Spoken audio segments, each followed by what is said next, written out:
Le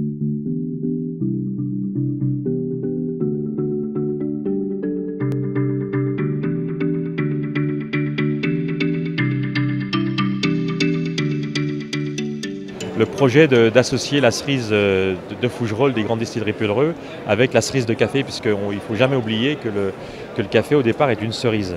Et je souhaitais en tout cas qu'on retrouve dans le café sélectionné cette notion de fruits rouges, cette notion de sucrosité, de fruité. Et c'est comme ça que je suis parti avec cette idée de sélectionner un café qui corresponde à ce cahier des charges. Et lors de ce voyage en Éthiopie, en début d'année, entre les deux confinements, effectivement j'avais à ma disposition beaucoup de producteurs que l'on a sollicités, qu'on est allé voir, et il y en a un qui est assez exceptionnel dans la forêt de Marcha, qui nous a procuré effectivement ce café d'exception qu'on a pu goûter, déguster sur place, et qui m'a semblé pertinent pour ce projet. C'était une émotion incroyable parce que déjà c'était une chance de pouvoir travailler avec Bernard Beau et les grandes distilleries Pellereux nous offrent cette opportunité de travailler avec lui. Et le jour où Bernard effectivement m'a fait goûter cette liqueur, j'ai ressenti cette émotion que j'avais ressentie en Éthiopie quand j'ai goûté ce café.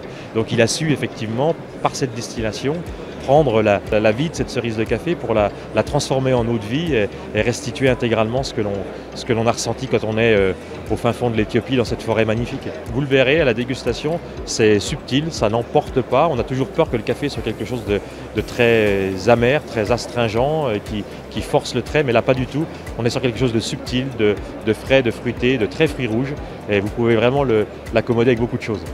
Tout d'abord, on a eu un message de l'ambassadeur d'Éthiopie à Paris, de façon assez surprenante pour nous, nous envoyer une vidéo en disant c'est une chance pour nous, l'Éthiopie, d'avoir la création, la somme d'autant de talents autour de notre café et la naissance de Djebena Bouna.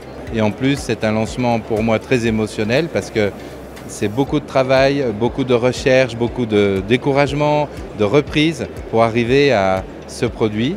Et on est très fiers parce que ça fait l'unanimité. Et pour toutes les équipes de l'entreprise, pour toutes les équipes de Vincent, pour tous ces planteurs, c'est un petit peu l'explosion de joie et de bonheur autour de cette Djebena. C'est la rencontre tout d'abord avec Vincent Ballot. On se connaît bien, on est dans le même département, on est voisins. Et j'ai vu Vincent venir me présenter son travail, ses torréfactions, ses cafés. Et je me suis dit qu'on pouvait essayer de travailler, nous les distillateurs, quelque chose autour de ce café. Cette liqueur, elle est unique. On a travaillé sur une base d'un café forestier, éthiopien, grand cru, qui est issu d'une forêt qui est éco-surveillée, ce qu'on appelle RFA, Rainforest Association. Donc on a une garantie sur l'origine du grain de café. Ce grain de café, il est biologique, il est issu d'un commerce équitable, c'est-à-dire c'est le producteur qui va nous donner son prix. La marque, c'est toujours un enjeu majeur pour un nouveau produit. La marque, elle va porter le produit. Et la première discussion avec les équipes, avec les Éthiopiens en visioconférence, ils m'ont parlé de cette cérémonie du café en prononçant le terme Djebena Bouna. Djebena, c'est le nom de la cafetière en éthiopien et Bouna, c'est la cérémonie. Et avec Elodie, qui est responsable marketing, tout de suite on s'est dit ne cherchons rien d'autre.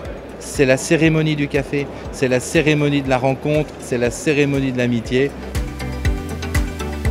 J'ai accepté d'être le parrain de cette magnifique liqueur, Djebena Bouna. Je suis un grand fan de café et j'ai rencontré Bernard en fait il y a une petite année. J'ai beaucoup accroché avec sa philosophie, son esprit de travail, sa créativité, son énergie.